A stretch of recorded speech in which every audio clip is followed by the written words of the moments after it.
Welcome to the Passive Mobile Home Park Investing Podcast with your host, Andrew Keel. This is the podcast where you can get the education you need to invest 100% passively in the highly profitable niche of mobile home parks. Hey, this is Andrew Keel, host of the Passive Mobile Home Park Investing Podcast. Thank you so much for joining me today. Going to do something a little bit different. We're going to talk about 10 common mobile home park due diligence mistakes. And I'm going to dive right in. The first one is not getting a zoning certificate or discussing setback requirements with the zoning department prior to buying an infill project.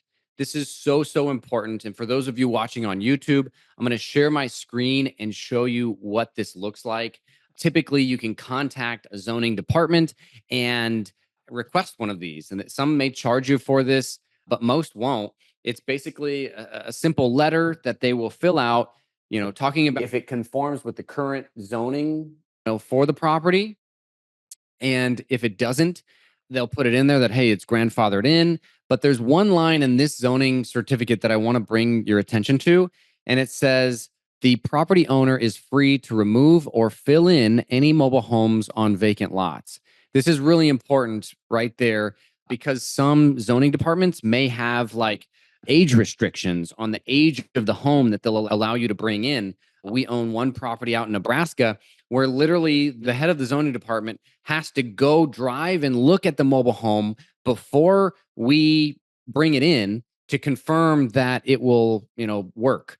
Or we have to buy brand new homes to bring those in. And then even the brand new homes, we have to get up to their certain code where it needs to be like wired in smoke detectors and some other things that meet that city's code. So talking to the zoning department is a huge thing you must do, before buying a mobile home park. And don't just talk. I'm big on getting something in writing from them, just like this zoning letter here, to make sure that works. All right. So we talked about the zoning letter, talking about setback requirements. If you have vacant lots and you're going to bring in homes, you need to make sure that the setback requirements, meet the code, right? So if back in the day it's grandfathered in and you had a park with a bunch of 12-foot wide homes, and now when you order homes from the factory, they're 16-foot wide, or bigger, typically, mostly 14 to 16-foot wide.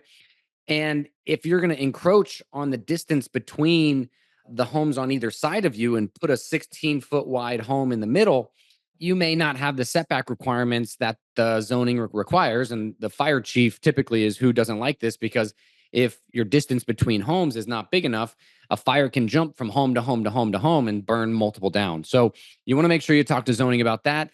And you get details if you're going to be bringing homes to fill those vacant lots, especially if the homes are not the same size as the original homes that were there. So that was number one. Number two, not accounting for property tax increase in year two. That is a huge deal. I'll share my screen again and show you some details on this. Property taxes are going to go up. Property taxes year after year will likely go up, right? Like it's not a guarantee, but it might as well should be. But not accounting for an increase is setting yourself up for failure, right? Because when the assessor's office comes around and looks at the sale data and sees that you bought a property for $2 million and 20 years ago, the previous owner bought it for $400,000, well, there's an increase in value there. And if their taxes that they've been assessing your property on are based on a property value of, $400,000, well, you got a big delta there that they're going to come after you and try to get that additional income from. So this is a property that we're actually looking at in Florence, South Carolina. And our process to look at the increase in property taxes is quite involved. So let me show you this. This is the underwriting. So taxes now are $12,000 with the current owner. But this property, hasn't sold. That was off the 2023 tax bills. The property hasn't sold in a very long time. So, and the property assessed value was quite low. I think it was like $600,000 that the property was assessed at, where we're buying the property now at multiple millions of dollars, and the property taxes are going to go up. So typically we see like a 50% increase, maybe 100% increase, but this one's going from 12,000. We literally called the assessor's office and said, hey, we're buying the property for this price. this is how much we're paying for land, goodwill, etc. And what do you think our property taxes are going to go up to? And they said it's going to be likely around $42,000 in year 2 when this gets reassessed. So that big jump right now, imagine if you're paying, for this income stream and you miscalculate literally $30,000 in NOI because you didn't account for the taxes to go up, the property taxes to go up. So that's a huge deal. And that's on all commercial real estate, not just mobile home parks.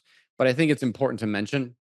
Let me show you. So this is if you're watching my screen, you can see this is a screen here where it goes through the property tax audit, the contact information. So this is part of our due diligence checklist that we look at other mobile home parks in the same county and look at, hey, when did they sell last? What was the sale value? And then what was the assessed value? And you can see this one, 2013, last sale date, sold for $400,000, and the current assessed value is just under that, $399,000.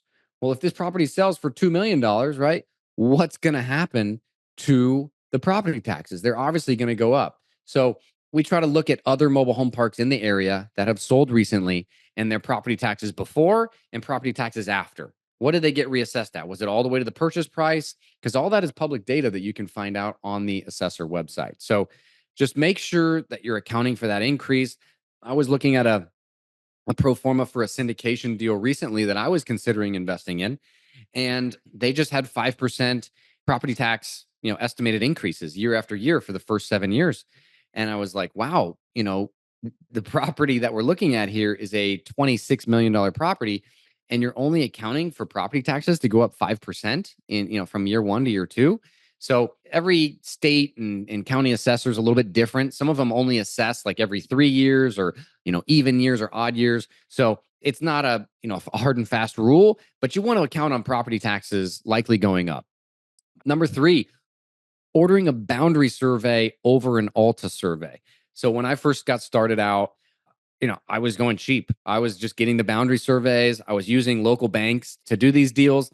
And those banks didn't even require a survey, little credit union type of lenders. But when I would go to refi and use an agency lender, they would require an ALTA survey be done. And it's more expensive. It's like $5,000 for an ALTA survey, where a boundary survey is maybe $1,200. So I was getting these boundary surveys, thought it was great. I'll share my screen again and show you what these look like, so you can just check it out. But what I didn't know early on is that a boundary survey is basically just confirming the parcel, right? Confirming that, where your property lines are and things like that, which is valuable, right? You can give that to the title company and they can cross-reference to make sure that, hey, you're buying what you think you're buying, and there's not multiple parcels or something like that for the mobile home community. But this is what a boundary survey looks like, right? Just kind of an outline of the parcel, kind of discussing how many acres there are and so forth. Where an ALTA survey, it's worth its weight in gold. Literally, the ALTA survey will mark where all the mobile home trailers are, and it'll show you the distance, the setback requirements between each home and from the street and from the curbs. It'll also show you, let me see if I can zoom in here. It'll also show you all the utility connections and all of the utility locations and where the sewer lines are, where the water lines are, where the mains are, where the water meters are. All of that information is so valuable. And here's why. I was doing a deal last year, and we had a boundary survey when we bought it. We were going to refi out of our credit union, lender into a Fannie Mae loan. And we had to use a vendor for the ALTA survey that was a agency debt approved vendor. So we're using them. They're doing the ALTA survey, and they find out that out of this 82 lot mobile home park, I think it was 5 or 6 homes had gas lines, live gas lines running underneath the back of the homes, because in the old days, this park had older homes in it that were shorter, and those got moved out at some point, and new homes got brought in that were longer. And the tail end of these homes was sitting over the gas lines, which is a big no-no, life safety hazard, et cetera. So literally the whole refinance got put on hold until we could get those gas lines rerouted around from being underneath those homes. And the ALTA survey is what showed us that. So I just recommend for new operators out there or anybody interested, don't go with the boundary survey. It's worth the money to get the ALTA up front to make sure there's no encroachments on the property or there's no mobile homes sitting over the property line into, like we had a property where there's a railroad track behind it. And like 3 or 4 of the homes were sitting over the property line into the easement for the railroad company. And it's been that way forever. And, everybody's like, it's not that big of a deal. But, the ALTA survey showed us, hey, this is an issue. It's over the lines so that you can adjust that with the seller and say, hey, we have this issue here. We may have to move these 3 homes if the railroad company comes and says, hey, you need to do that. So you can do, a credit at closing to account for having to move those 3 homes back into the parcel. So that's a big one. Don't go cheap. Going on to number 4 here. This is a big one. Like this should be number 1 probably, but not reviewing 12 full months of water and sewer utility bills and usage numbers. That is important because you're going to see stuff like this. Let me see if I can show you. You're going to see stuff like this. This is a park that we were looking at buying, and you'll see that the usage numbers here is around 250,000 gallons for this time period from October to November 23, 250,000 gallons. And then watch what happens here. So this is October. We go to the November statement. Now it's at 290,000 gallons, right? Used. Just looking at the usage number right here. And that was from November to December. And then from December to January, that goes up to 350,000 gallons used. And then from January to February, it goes to 430,000 gallons used. So what is that telling us? That's telling us that, bro, you got a water leak and you may have multiple water leaks and you got to get these things fixed ASAP. So you don't want to go into a property in March or April after seeing these water bills right when like the water leak is at its peak problem, right? So you need to get American leak detection out there and check this out. So we just paused this deal and said, hey, Mr. Seller, you need to have American leak detection go out, find this leak, fix it, or you need to give us a credit at closing, but it's really hard to quantify that without paying American leak detection $4,000 to go out there and inspect this. So check the water utility bills. And then also when you find a spike like this, I like to go to the seller and say, hey, the numbers are spiking. It looks like you have a water leak. Who fixed this leak for you? And they'll say, oh, it was Roto-Rooter or it was Joe's Plumbing. And then you say, okay, well, can I please speak with them? You get their number, you get them on the phone and you say, hey, what's going on with the water lines here? Looks like you fixed the leak in February. That was pretty bad. Is this a recurring issue? How often are you out to the park? And they're like, for that specific park that I just was looking at the water bills, he said, hey, about 3 months ago, before the seller listed this property for sale, I told him that he needs to replace all the water lines in the park because they're all corroded and they're falling apart. And the shutoff valves are trash and everything is bad. And it's going to cost him around $350,000 to replace the water lines. And that was not in the listing. That was not, no one mentioned that. No one was willing to share that information until I got that plumber on the line. So definitely worth 5-10 minutes to make a phone call to talk to the plumber that the seller used to fix their most recent water leak. And I would say also, like, water leaks are common, like the ones underneath the homes where a tenant didn't have their PEX lines insulated going into the winter and the lines froze, and then they got a leak under their home that needed to be thawed out and then re-insulated and heat taped. So it's common to see a spike in like January when it's really cold, and then it gets fixed, and then it goes back down and normals out through the rest of the year. But when you see month after month after month, the water bills are just going up and it's skyrocketing, you don't want to catch a falling knife. Another tip here is talking to the tenants, right? Walk through the park before you buy the park and say, hey, how has the water and sewer utilities been here? I'm looking for a place for my mom. In her other park, they had issues constantly with like, iron in the water and things like that. And just ask around if there's any issues in the last year or so. And if they say, oh, yeah, the water's shut off, once a week because they have water leaks, or, oh, man, my bathtub backs up, a couple times a year when there's when there's a lot of rain, those are issues you want to know up front, not after the fact, because they can get expensive. Another sheet that we have here that I can show you, let me share, is in our due diligence file. We have a utility bill audit sheet. that we do in due diligence, where we take the utility bills, we insert them into this graph and look at usage month over month to see the percentage change. And this is really, really important because a lot of times, some parks will have multiple utility accounts. There'll be like, different parcels. So there might be multiple master meters that are feeding the park. And same thing with sewer, right? So you got to know, hey, what are we looking at here and how are these, adding up? And then look at all the utility accounts that they have open and make sure you're auditing those.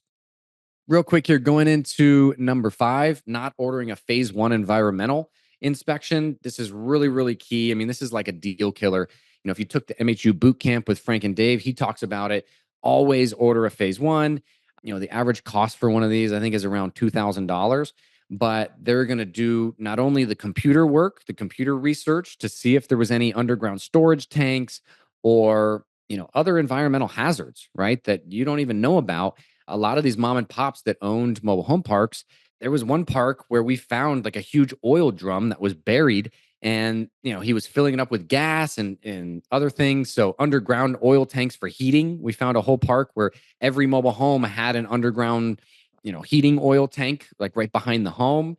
So there's a lot of those things that you want to make sure you know about up front, because your credit union lender might not catch it, but your agency lender engineering report, ALTA survey, and so forth will catch it. And then, you're going to have to come out that money when that could have been proceeds for your investors, for your owners, that you wouldn't have had to spend. So it's good to know it up front. There was another mobile home park that was going around for a long time that was built on an old landfill. Think about the environmental, issues with that. Literally built on top of an old landfill. We consulted with an environmental engineer on that because we were looking at it. And once we found this out, he said, yeah, there could be gas pockets that can bubble up over time and can, hurt people. Imagine like a little girl running through the mobile home park, and then all of a sudden something, pops up like that and can cause, an injury. It's just not worth the risk. And the new owners take over this responsibility from the old owners at a sale point. So it's an arm's length transaction in commercial real estate. So you really got to know up front what you're getting into. On a phase 1 environmental report, I can show you what one of those looks like. Phase 1 environmental reports, you're looking for what's called RECs, RECs. And basically those are, I think it's like recognizable environmental conditions that would then require a phase 2 inspection to like get the full picture of. But yeah, basically it's a huge report, like 69 pages. And you really want to go into each section and look at what they find, because they find a lot of information about, any previous history that the site was used for, along with, any underground storage tanks and if they were removed properly or what the case was. And then, the big section that, has the most value in it to me is all the way at the bottom going to the conclusion, right? Like, hey, what's the conclusion? Was there any wrecks found or not? And then you can see things like this. Oh, here's the septic drain field. Here's some storage sheds, and here's the pump house for the well.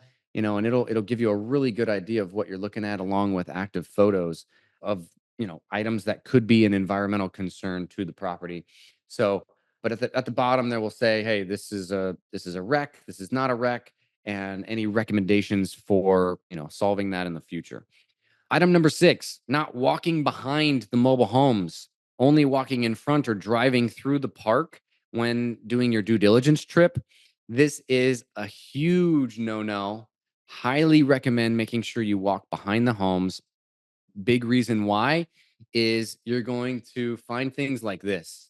Check out this photo right now. If you're watching on YouTube, you could see this photo right here. Walked behind a mobile home, line, and you can see it's literally like a jungle. There are homes everywhere. There's trash. There's literally cars and trampolines parked behind these homes. So you want to know what you're getting into, and it's really hard to see if you don't get out of your car and walk behind the homes. Another thing we saw is a sewer line that connects underneath of a mobile home, like where people flush the toilet and things like that, had come like unhooked. And so every time they would flush, it would just pour on the ground. And after like a year, this had seeped all under the home and was coming out the sides and prevented this, caused this really nasty smell for all the neighbors. So walking behind the homes and not just driving in front of them will help you potentially avoid issues like that. Puddles of water, drainage, sewage coming from under the homes. Number 7, not going inside all the park owned homes. It may look fine on the outside, and you may drive by and say, okay, that's an occupied lot. The lights were on at night. We drive through our parks at night. Looks habitable, looks fine. But then when you get inside of these things and you see what people are living in, you may change your mind entirely. Here is a live example of that. This is one home that we came across for those of you watching on YouTube. And on the outside, I mean, it kind of looks suspect. We didn't believe this was occupied. Then we drove by at night and saw some lights on. And then we actually did a walkthrough of the home with the owner. And it was like a hoarder situation where literally there was just stuff everywhere, trash. I mean, look at this. Like, there's like a cup full of, just beer and like just stuff all over the floors. So someone was actively living in this. This is like how they live their every day, was in these type of conditions with trash everywhere. And it was just disgusting. So, this type of home, there was like roof leaks and so forth, just knowing that, hey, it's occupied, but the second it becomes unoccupied, it's going to be a problem. And we're probably going to have to demo the home. So knowing that there's more risk there and we need to have more reserves in case of an issue like this is really important. Number 8 is not accounting for the costs associated with getting all the park-owned home titles. Missing titles to mobile homes is a super common thing when you're buying a mobile home community. Titles get lost, and it's just kind of a pain. In some states, they require you to get the titles notarized when you acquire or sell, a mobile home. And if you didn't have it notarized, well, now you got to go back to the owner and get it notarized, or, there's a lot involved. So a bill of sale is not, the end all be all. So you should put money, if you're buying a park, you should put money in escrow, and I think anywhere around $3,000 per title is fair to hold back, and getting a bill of sale at closing is what you need. But then you need to hire a company like MH Title Brokers or Snickfish that will go out and actually acquire a title for you, go through the abandonment process, put the ad in the newspaper and so forth. And it just takes time and follow up. But you don't want to forget these. And then, hey, you sell a home on an RTO and then they pay it off, but then you don't have the title. So definitely, want to make sure you're accounting for this up front and not being surprised by this on the back end at closing when they're like, oh, hey, here's the keys. And, you're like, oh, where's the titles to the 25 park owned homes? And they're like, oh, sorry, we don't have any of those. You don't want that to be the case. So also recommend getting, a UCC filing done where, with an attorney that will see if there's any tax lien issues or personal property liens on any of the park owned homes before you buy these, just to make sure that they are free and clear. Let's see here. Number 9 is not talking with the power company engineer and discussing power supply and whose responsibility is what when the new homes come in. So I bought a park. It's my third park in Covington, Tennessee. It was Smithville Mobile Home Park. And I made a mistake where we bought this property and I think it was 61 lots, but it only had 50 occupied. So we brought in 11 brand new homes like this home right here, these nice vinyl shingle homes. And these homes were all electric, 200 amp panels on the inside. So the juice coming to these homes was daisy chained from one transformer, and there was like 25 homes on one transformer. For those of you that don't know what a transformer is, or are not electricians in your side gig, a transformer looks like this. If you could see on my screen up here at the power pole, there's also like big green boxes that can be a transformer as well. But a transformer should only service like 5 mobile homes. And since this was an older park, it had a lot of like 60 amp, small homes. And when those were hauled out and we brought in these new homes, we were at a deficit and people were having brownouts and they didn't have enough juice from the main line to service their power needs.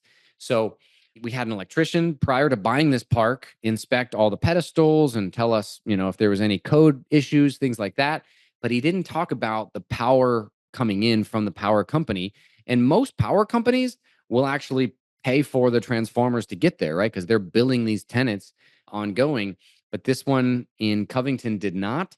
And we had to do a capital call for $60,000 to install more transformers because there wasn't enough juice coming in. So we made a mistake. We learned from it. We corrected our due diligence process. Now, before every park we buy, we have the power company engineer meet us at the park and tell us, hey, when we bring in homes and put them on these vacant lots, who's responsible for what? Hey, or how many transformers are on the property, and then how many homes are on each transformer?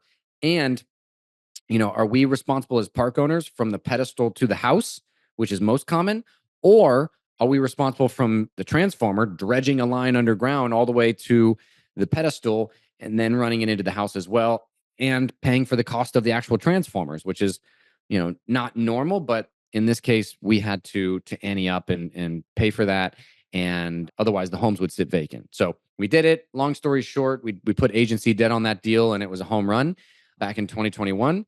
But at the moment, it felt like a complete catastrophe because we didn't raise enough money.